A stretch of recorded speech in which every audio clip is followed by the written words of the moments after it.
Good afternoon. Thank you for being here for this presentation. As it was announced, we focusing on cyber-physical systems, and obviously because this particular... Did you change your name? Sorry? Because I introduced you as professor for CAD.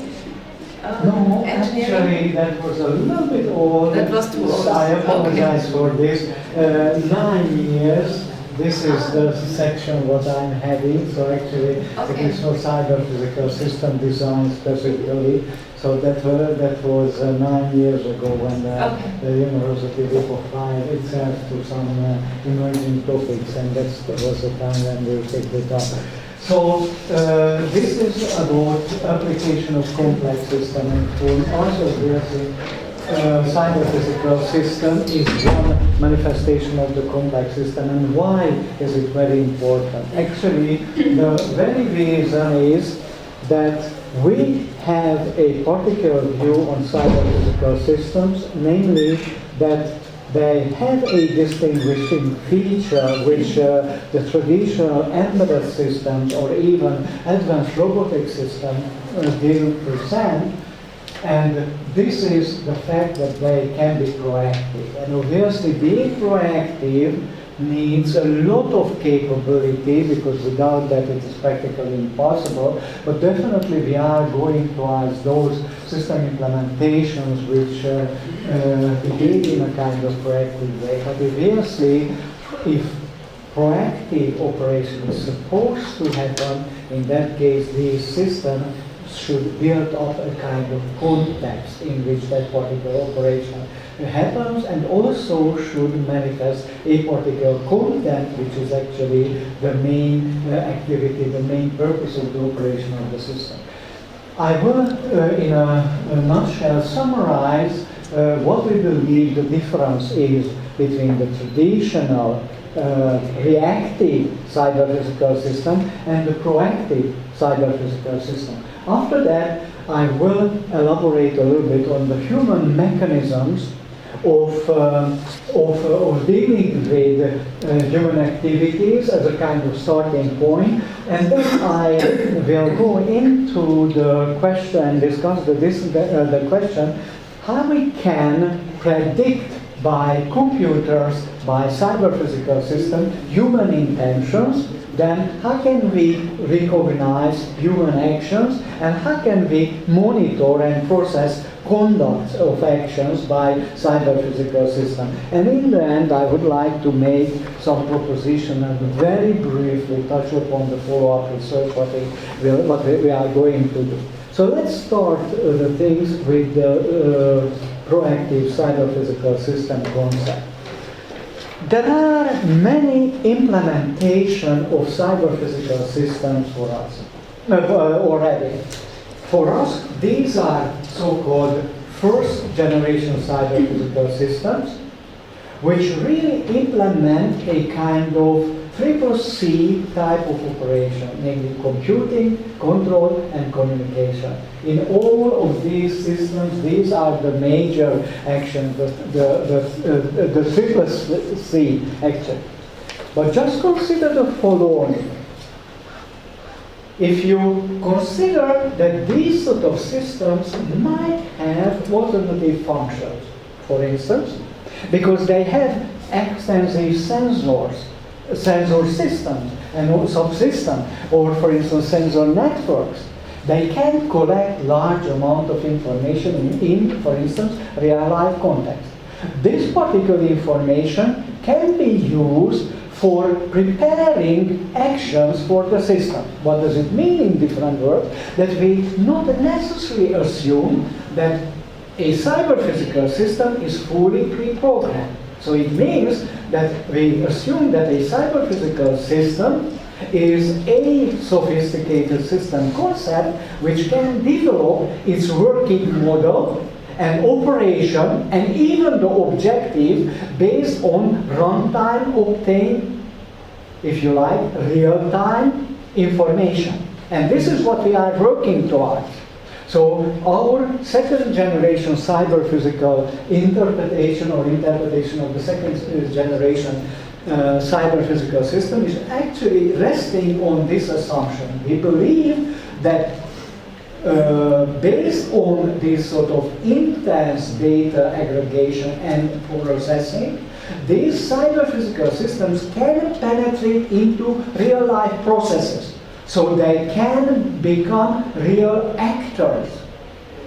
But obviously, in this context, proactiveness is extremely important. And this makes a difference because what I try to explain is manifested, namely the cyber-physical system penetrates into real-life processes, synthesizes data and develop an operational model, then you're really able to use it for solving different problems which at this very moment hardly addressed. And let me show you, for instance, everybody is talking about the intelligent car, but obviously the intelligent car is just one node of the system and there are multiple nodes, and so at this very moment through the larger, but obviously based on other sensors as well, these systems are collecting information real time, they process it, and they communicate, and they try to generate a optimal solution for a situation for which they couldn't be pre-programmed,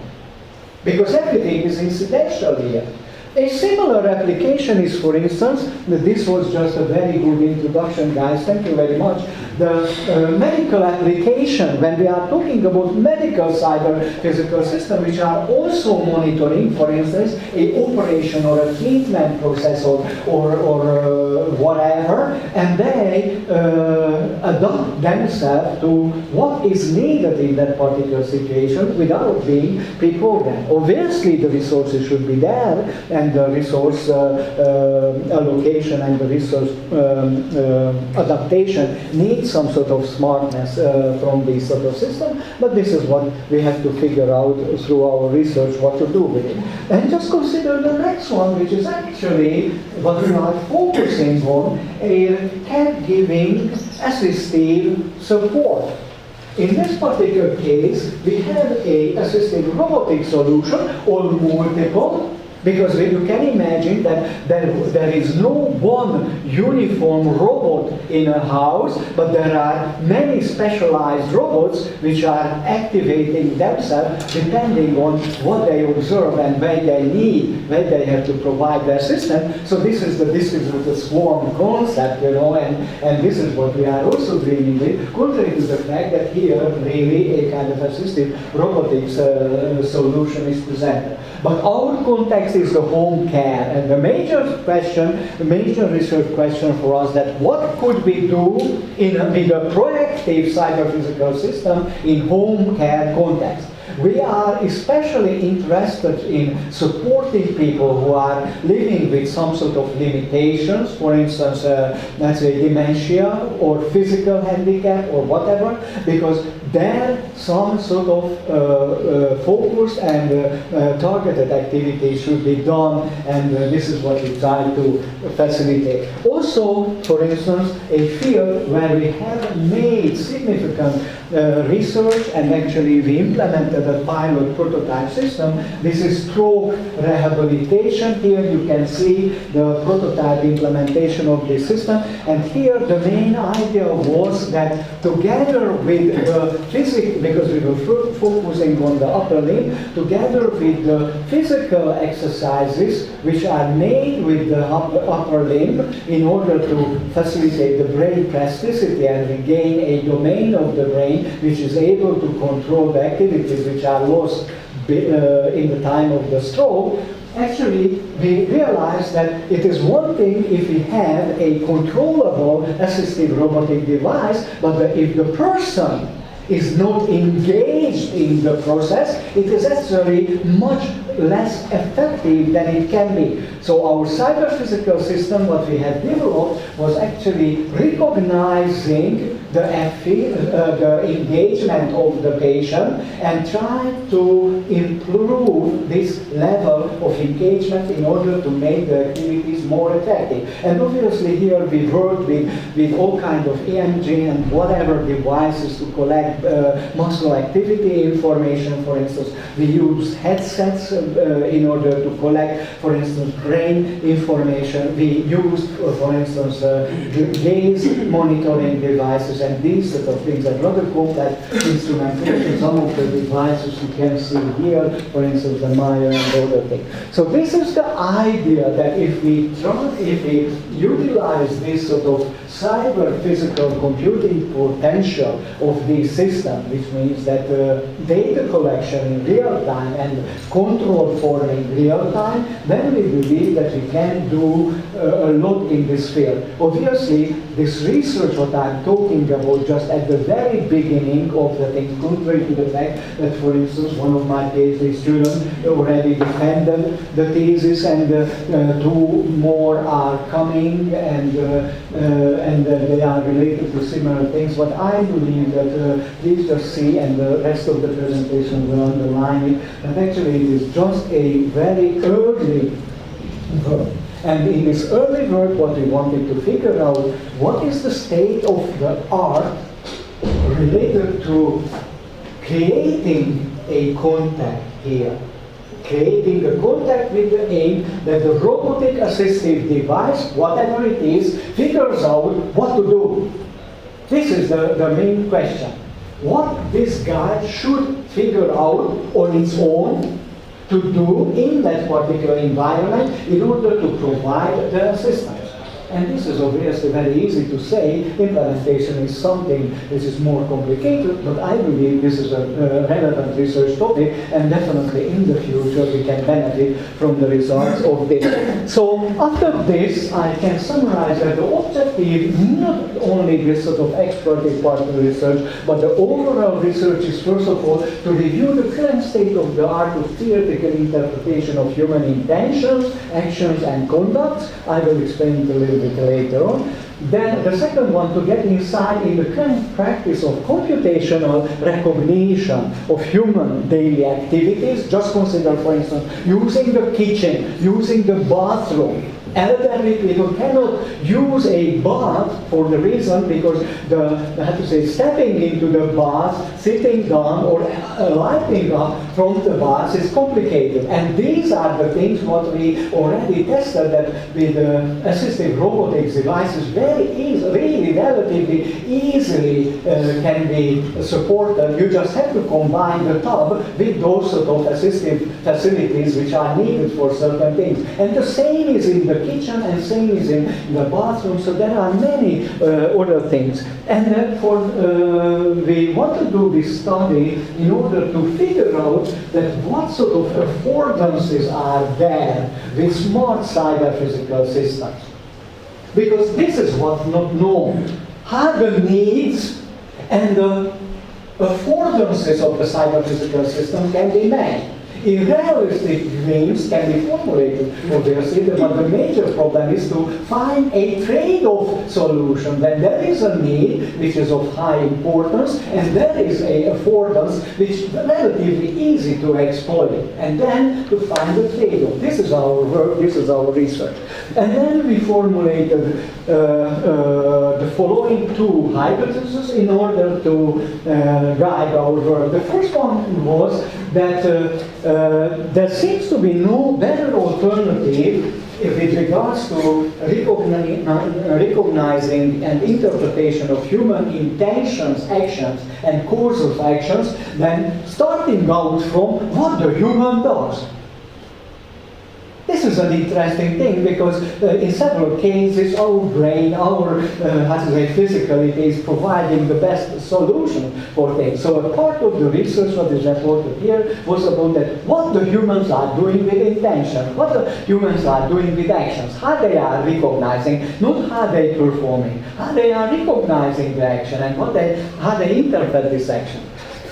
And obviously this is what I said, that we believe that this may give clues for and concerning about what and how to implement in a proactive smart cyber-physical system. The second hypothesis was that actually human intentions, actions, and conducts of actions cannot be handled separately. So then we based on our forerunning study, we found out that whenever we we were talking about human intention, sooner or later we ended up with human action. Whenever we were talking about human actions, then it's rooted in the human intention. When we were talking about course of action, obviously it is also implemented a far away intention. So this is this sort of interrelationship between the things. And here is a kind of model of it. So actually there is an overlap between the intention of action and the course of action. But what is interesting that if you consider this axis, it means that from a virtual realm, which is partially also our mind, to the spatial temporal realm, everything is spreading over. So the intention typically emerges in this virtual abstract space of the mind and realized in the spatial temporal domain. What is also interesting here to see that there is nothing like one form of human intention or one form of human action or course of action. What is interesting that we can identify, for instance, perceptive and cognitive actions which are populating a domain, and we can all identify also motor or biophysical domain of things. And this is interesting that, for instance, intention can be delivered physically.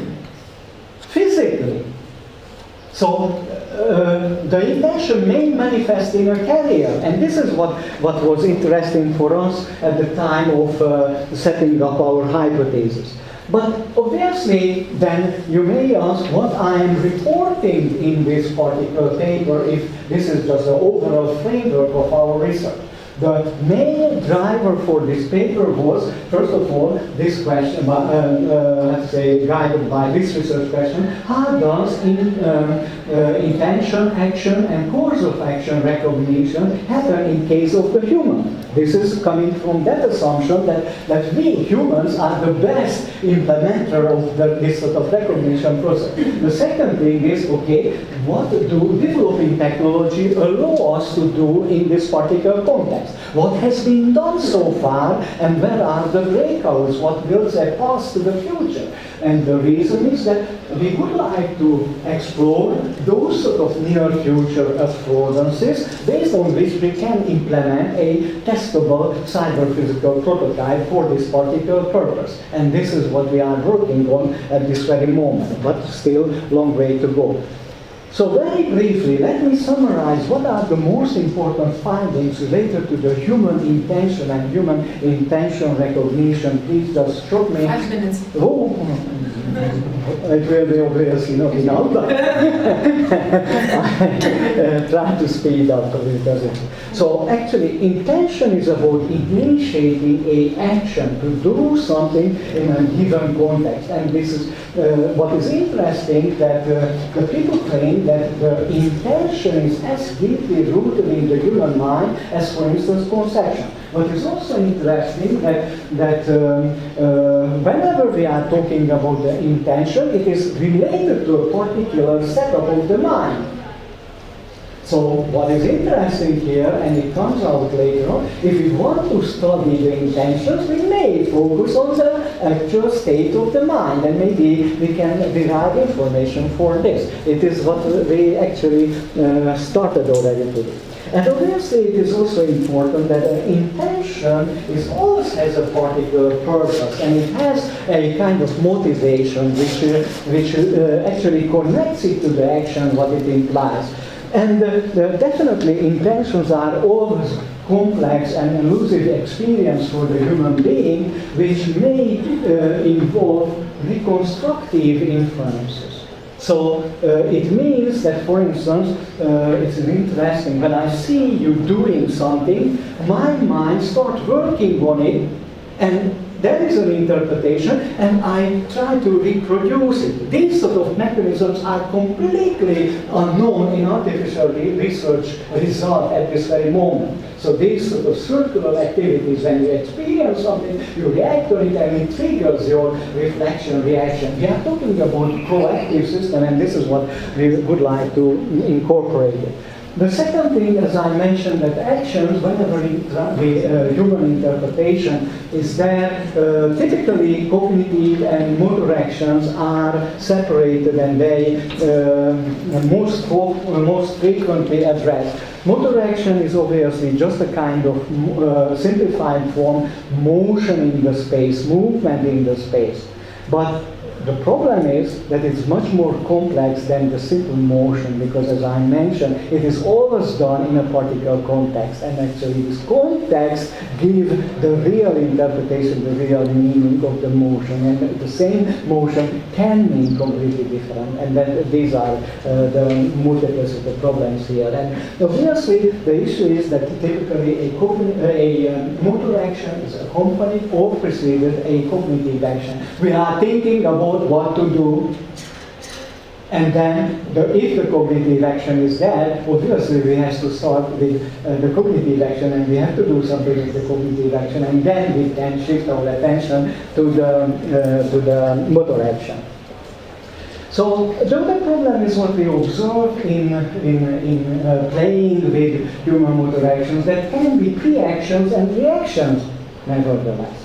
So it might be that you want to prevent something happening of something. In that case, it is reactive. Or you, for instance, you are thrown by a ball, and obviously you make a reactive action, and these are completely different. So that are driving forces here.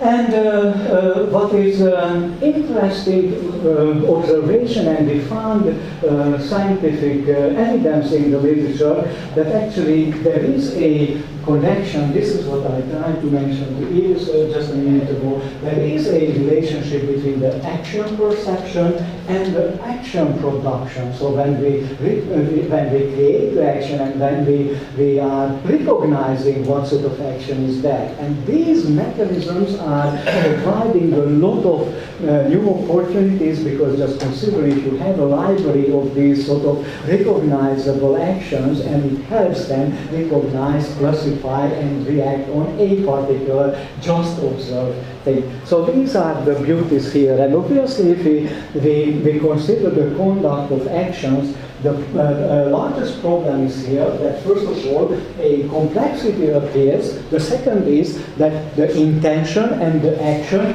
manifest in these conducts of action, and it means the interpretation of conduct of action different. Just consider when you start walking in this direction, oops, I want to go there. And then what is the action here? You know. Obviously we can interpret that it is I'm sorry for that. Excellent, very good. This is what I asked you to take forward. So perfect. So actually, what I wanted to say here, that the major issue is segmentation, and a new field of research is emerging, which is about how to segment this sort of course of action. So obviously, the next large topic is how to recognize what to do these sort of things. I didn't know that 20 minutes is so short. It's really too short, especially for your topic. I'm sorry. Especially when you have to say I try so to keep it should be contact. 2 presentations. But we have now that we can skip in this session, right? So yeah. So what I believe that in the paper there is a very detailed description of what is actually the findings, and anybody is interested in that, please go into. So here we make a kind of overview that what is existing in this field, and with so many technical details, and I thought better to understand this as a fundamental concept rather than just fly over and. Okay, so Thank you so much. Yeah.